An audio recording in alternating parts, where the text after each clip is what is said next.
si spomínate na moje prvé video tohto roku, ako byť aktívny a produktívny, tak som tam zahájila pokus plenér. Pokus zatiaľ vychádza, pretože som aktívna a produktívna viac ako hocikedy, urobím toho oveľa viac a hlavne ma to baví. A dôvod tohoto videa je ten, že vám chcem teda ukázať, ako si ho organizujem, ako si tam kreslím, ako si vymýšľam veci, ktoré tam budú a hlavne vás chcem inšpirovať. Takže dúfam, že sa mi to podarí. Teraz sa môžeme presunúť na inšpiráciu. 3, 2, 1.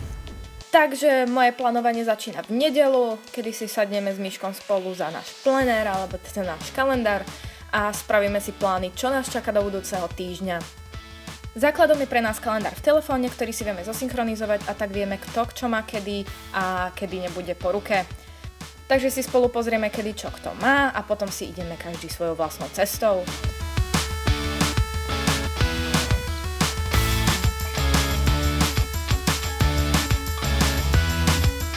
Svoj plenér nevyužívam len na plánovanie, ale hlavne na to, aby som si zapísala svoju aktivitu, kedy som čo spravila, koľko som toho odrobila, pretože určite poznáte ten pocit, keď si myslíte, že nič nerobíte a pritom toho robíte veľa, len si to neuvedomujete.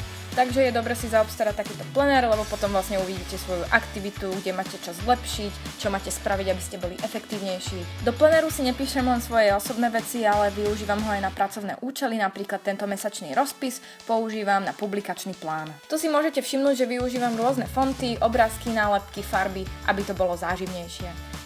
Po otvorení prvej stránky mám hneď niečo, aby ma donútilo spraviť reálny krok vo svojom živote a tento slogan alebo toto motto som si sama vymyslela podľa vlastných pocitov.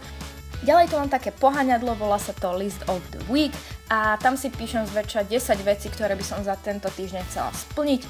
Takže napríklad fotenie, ktoré chcem robiť každý týždeň, chcem sa tomu venovať pravidelne, si tam píšem každý týždeň, aby som to mohla teda splniť, pretože keď to už máte napísané, tak už je to vážnejšie a vlastne vás to poháňa. A píšem si tam teda aj veci, na ktoré by som nechcela zabudnúť a ktoré proste musím splniť. Potom tu mám tabuľku To Do This Week, je to vlastne taký istý spôsob ako List of the Week, až na to, že tu mám políčka Started and Done, čiže tam si píšem videá alebo nejaké fotky, tie musím upraviť, pretože tú prácu musím začať a musím ju aj skončiť. A potom vlastne vidím, koľko som toho odrobila, alebo teda aká som zodpovedná. Hneď vedľa toho mám prázdne linajky, do ktorých si môžem písať hociaké pripomienky alebo veci, na ktoré som zabudla, alebo proste niečo. A ja to využívam konkrétne na financie, pretože tým, že vlastne sa živím už prácou, tak si musím zapisovať, koľko som odrobila, pretože mám voľnú živnosť a tam si musím dostražiť tie financie. Takže vždy si píšem, ktorý deň, za čo mi prišli financie, potom si napíšem celkovú sumu za týždeň a podľa toho viem, či mám na sebe zamakať alebo či je všetko v poriadku. Túto spodnú lištu som si mohla sama navrhnúť, pretože Personal Planner vám dáva takú ponuku, že si môžete vybrať sami veci, ktoré sa vám hodia do pleneru. Takže za mňa obrovské plus. Ďalšia vec, čo som si u nich mohla vybrať, je rozloženie týždňa a ja som si vybrala takéto okienka, pretože všetky plánovače majú len tie zvislé dlhé stĺpy, ktoré nemám rada. Keďže je to planner a plány sa často menia, tak si nerada píšem niečo napevno, pretože sa to potom musí škrkať. Takže ja využívam takéto lístky, na ktoré si píšem, čo ma čaká. A áno, v piatok, budúci týždeň cestujeme na východ, takže ak by ste mali záujem o nejaký meeting, tak choďte na moju fanpage Párťaci Patra Bene a tam sa môžeme kľudne dohodnúť. Takže prvýkrát do Košíc, jupi, teším sa.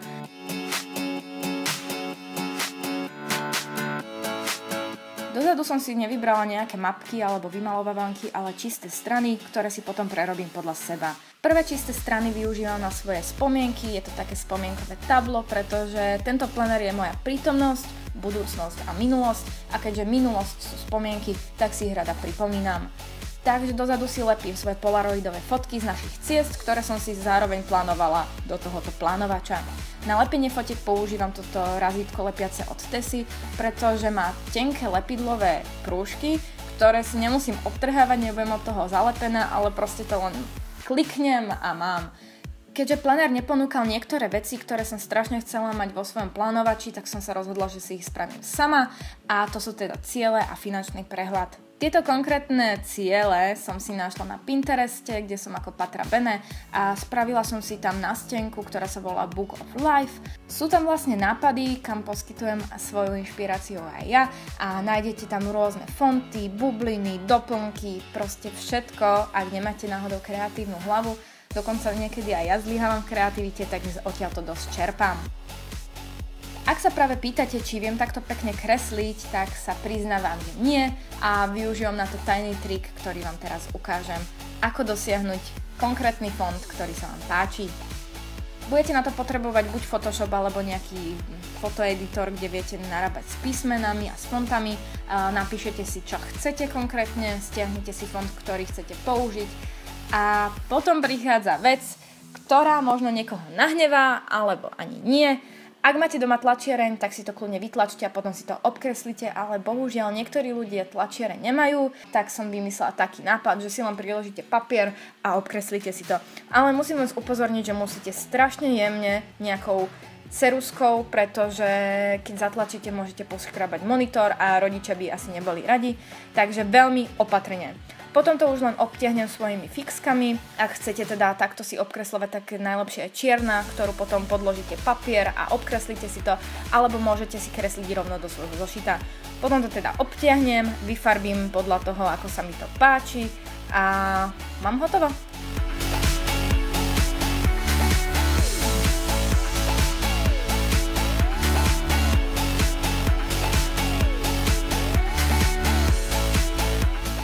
Teraz sa presúvame k veciam, ktoré používam a hneď vám poviem aj odkiaľ ich mám. Takže začíname týmito lepiacimi papierikmi, ktoré mám z rakúskeho Actionu, ale bohužiaľ ich už prestali predávať, takže som veľmi smutná. Ďalej tu máme takéto spinky, ktoré sú z Tigru a strašne sa mi páči tá ružová so zlatou. Ďalej sú tu tieto Stabilo farebné perá, ktoré milujem, pretože majú úžasne tenkú špičku, s ktorou viete urobiť hocičo. Ďalej sú washi tapeky, ktoré sú pre mňa neodmysliteľnou súčasťou pleneru a mám ich z rôznych zdrojov. Potom samozrejme používam aj klasické kancelárske veci, ako je napríklad toto Tesa razítko, ktorý je môjim najväčším favoritom, fakt ho najviac milujem a je to veľmi praktická vec. Ďalej sú tu nálepky, ktoré taktiež najviac milujem a strašne často sa mi na ne pýtate a mám ich z rôznych zdrojov, napríklad tieto mám z Actionu.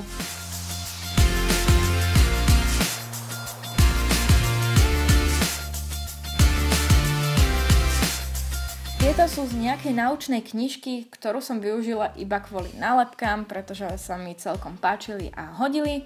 Ďalej sú tu veci z eBayu, napríklad tieto rôzne nápisy, ktoré by som nezvládla ani kebyže chcem, takže majú priesvitné pozadie. A potom tu mám takéto doplnkové, taktiež z eBayu za pár centov. A na záver Personal Planner neponúka len plánovače, ale aj nálepky, ktoré mi zaslali, takže som sa veľmi potešila, pretože sú strašne cute a hodia sa tam.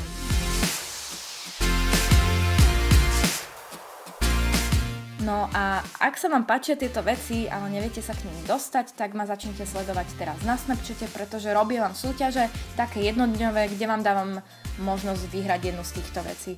Takže let's do this! A na úplný záver by som vám chcela ukázať celý svoj planner, kebyže náhodou si ho chcete dať vyrobiť aj vy, aby som vás mohla inšpirovať. Takže máme tu mesačný prehľad, potom tu je týždenný prehľad, ktorý mám takto rozdelený do okienok, aby som si tam mohla krajšie a lepšie písať. A ak by ste si chceli aj vy vyrobiť nejaký planner, tak vám len stačí, že si rozdelíte jednu stranu na 4 okienka, tam si napíšete konkrétne dátumy, pondelok, utorok, streda, štvrtok, piatok. Môžete si spraviť aj takéto linajky farebné, aby ste to mali krajšie. A kľudne môžete použiť aj takéto malinké miesto, kde si napíšete, aký bol deň, či pršalo, svietilo slnko, koľko ste odrobili. Na spodnú lištu si dáte to do this week s týmito okienkami šikovnými, do ktorých si môžete teda napísať, či ste prácu splnili. Potom si pekne môžete spraviť aj hornú lištu, kde si môžete vyfarbiť alebo dať washi tapeku. Napíšete si tam, ktorý týždeň to je, ktorý rok to je, aby ste vedeli teda. Tu máte teda priblížené, ako vyzerá to s tým počasím, alebo koľko som odrobila, môžete si spraviť dole aj list of the week, malinké notes na nejaké zápisky, ktoré len chcete. Takže dúfam, že sa vám toto video páčilo, ak áno, určite mi nezabudnite hodiť palec hore, pretože ma to vždy poteší a dúfam, že sa teda vidíme pri ďalšom videu. Ak áno, tak sa na vás teším. Ahojte!